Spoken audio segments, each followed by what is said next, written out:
Hello, and welcome back to Resident Evil Zero.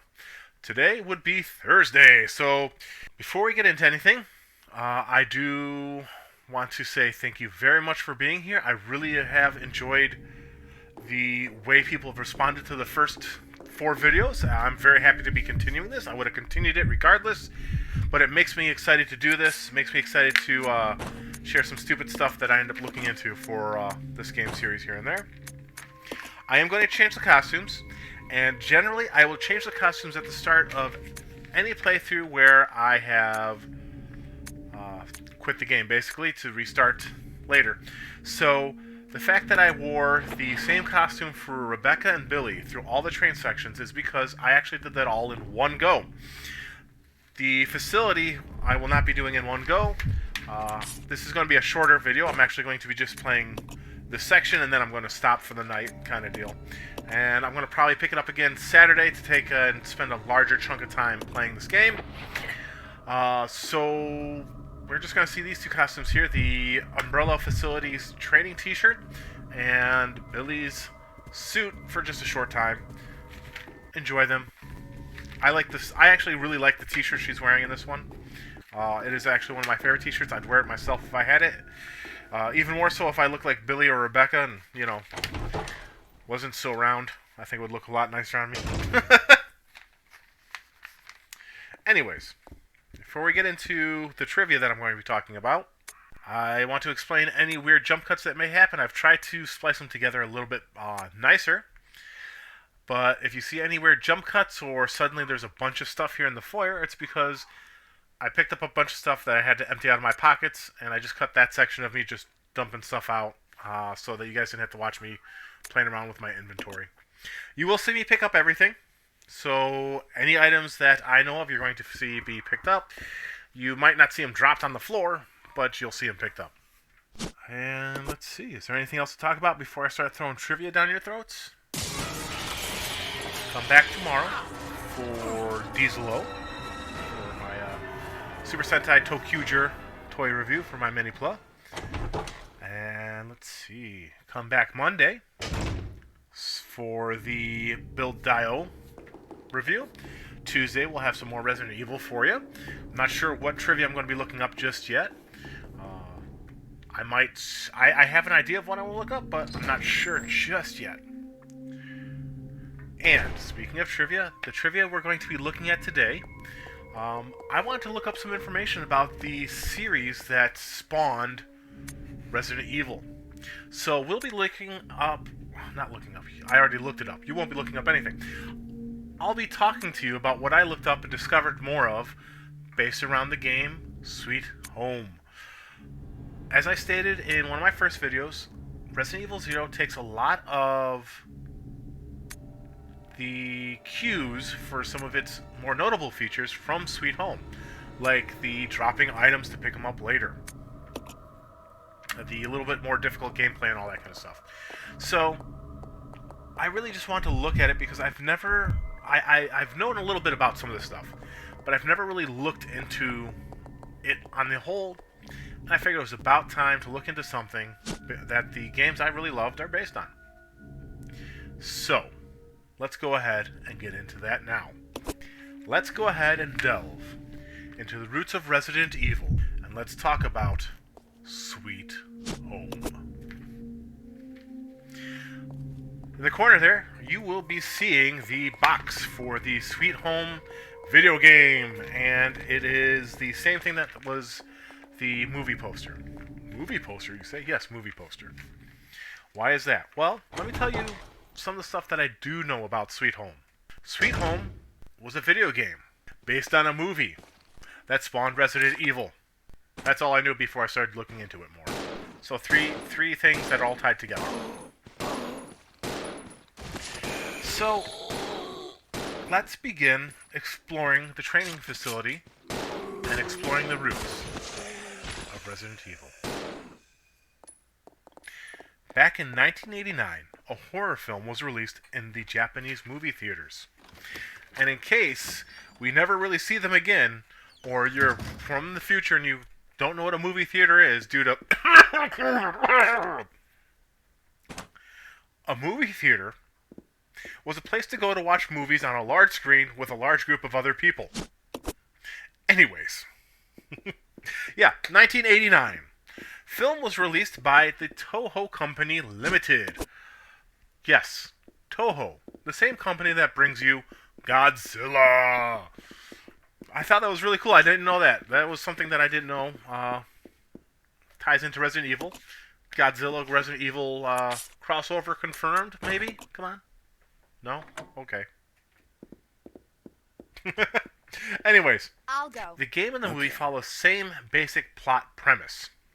And I'll give it right here, and then we're going to talk a little bit about the movie. Not too much, because, to be honest, it wasn't the movie that I wanted to look up. It was the video game, because Resident Evil is based more on the video game than the movie itself. In the movie, 5 crew members of a documentary film crew go ahead and explore an old abandoned mansion that had once belonged to a famous painter and his family, all in order to find some frescoes hidden there. The film would go on to explain that the team wishes to restore and publish these paintings, all while filming a documentary based on it. While within this mansion, a ghost, poltergeist, whatever you want to call it, possesses one of the crew members. Horror ensues, and that's the basic plot of the movie. By the end of the movie, only 3 members of the film crew do escape by laying the ghost to rest. There's a lot that I'm not talking about in there, and that's because if you're really curious, I'm sure you can find it online to watch with subtitles, all that kind of stuff.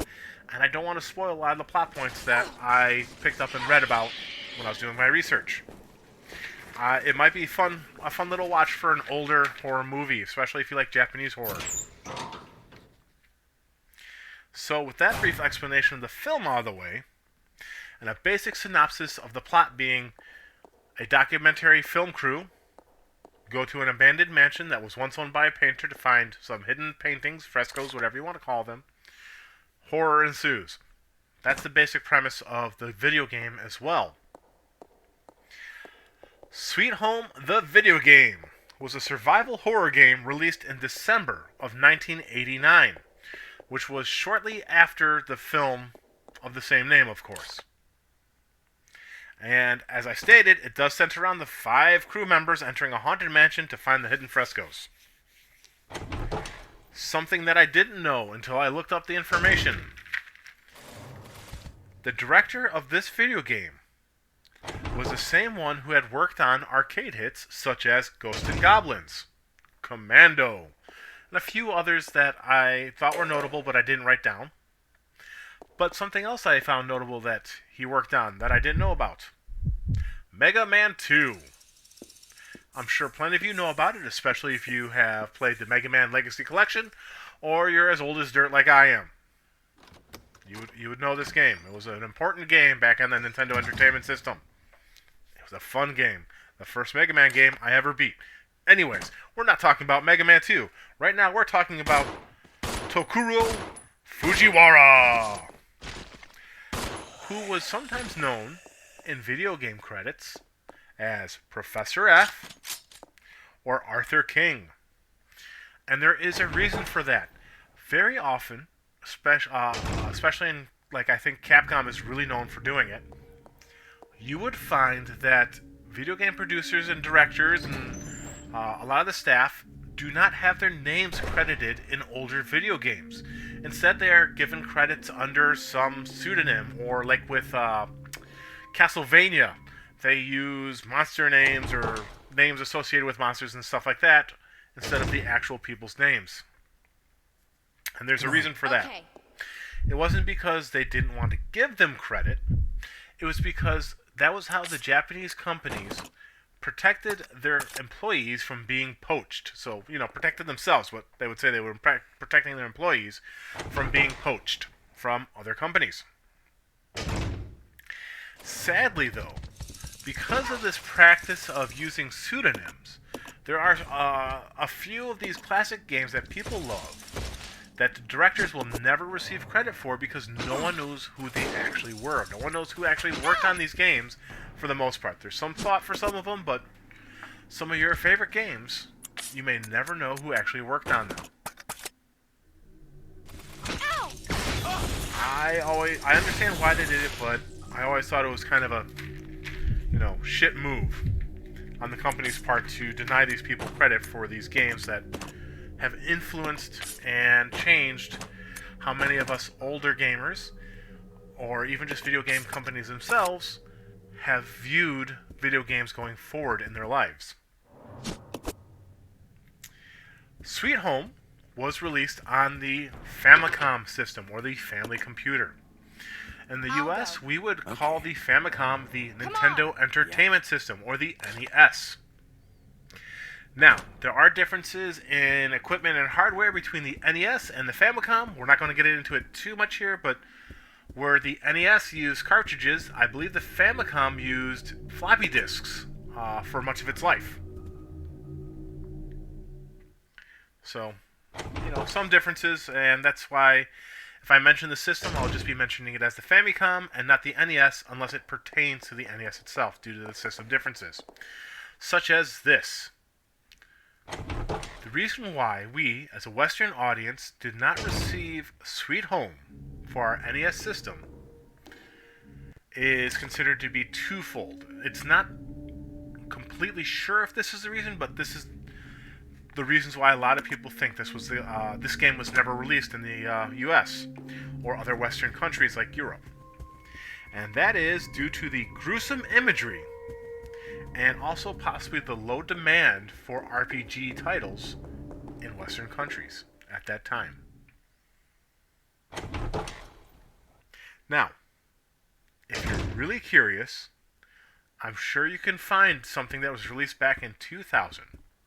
There is a fan-made release that has English translations for the game that was released back in 2000. I haven't looked for it myself, but it's out there if you really want to find it and you really want to play this game and don't know Japanese.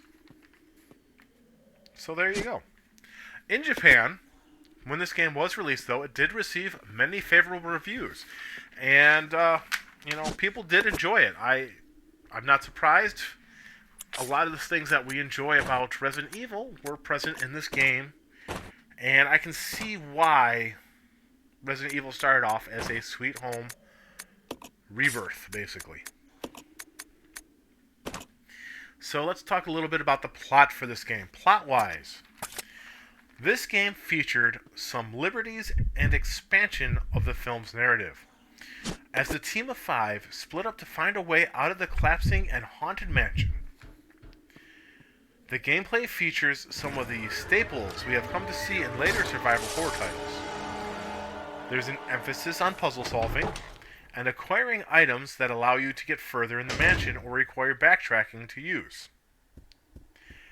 Each of the 5 characters all have a personal item needed to complete the game, including a lighter, a lockpick, and a medical kit. Much like some characters we see in Resident Evil, such as Jill, the lockpick, lighter, both Chris Redfield and Billy have a lighter, or the medical kit, that would be Rebecca. Characters in this game can suffer permadeath, meaning that if they die, that's it. You can't revive them, and it can affect your gameplay. Now, if, say, the nurse character, the one who uses the med kit, nurse, med kit, Rebecca? No, it's not Rebecca, it's somebody else. I don't remember her name, I didn't write it down, but anyways. If the nurse character dies, her ability to heal your characters can still be used, but it's not through the medkit. What happens is you can find pill items that will cure your characters, where the medkit would have been used before. So they do make it so that you can at least complete the game while missing characters, even if you don't have those characters in your party or available. Now, well, it sounds like permadeath doesn't really matter, does it? Well, it kind of does. The game has 5 endings. Everyone lives. 4 people live. 3 people live. 2 people live. and only one person lives. And of course, it has a game over where everyone dies, right? So it has 5 endings depending on how many people you manage to help escape from the crumbling mansion. What other game has multiple endings depending on how many characters you manage to save in the game? It couldn't have been Resident Evil. Anyways. So yeah, another big thing that we do see in Sweet Home, like I said, is the inability to store items somewhere. You drop them and other characters can come along and pick them up and use them later on. And there's a couple other things that occur in this game that are Resident Evil staples at times. Each character has limited inventory. It is a survival horror staple to never have enough pockets. You could always have one more pocket so you can stuff in one more box of ammo or something like that. Well, you know, Sweet Home has that issue. You, I think, have 2 inventory slots. One for your special weapon, then one for something else you carry. I'm not entirely sure. I couldn't tell you offhand. But there you go. It uses the same inventory management system that we see in Resident Evil 0. Now, if all of this still doesn't sound like a bit of familiar, one of the enemies you face within this haunted mansion are zombies, which is that thing there, which looks more like a skeleton than a zombie, but hey, you know, it was so gruesome, so scary.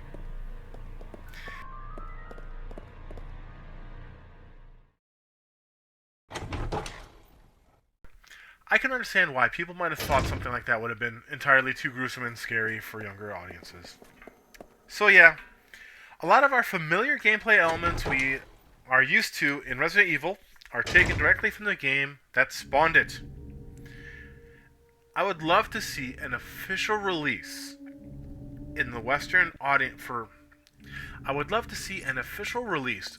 Western audiences for this game. For the game that gave us Resident Evil. Alright guys, till next time, bye.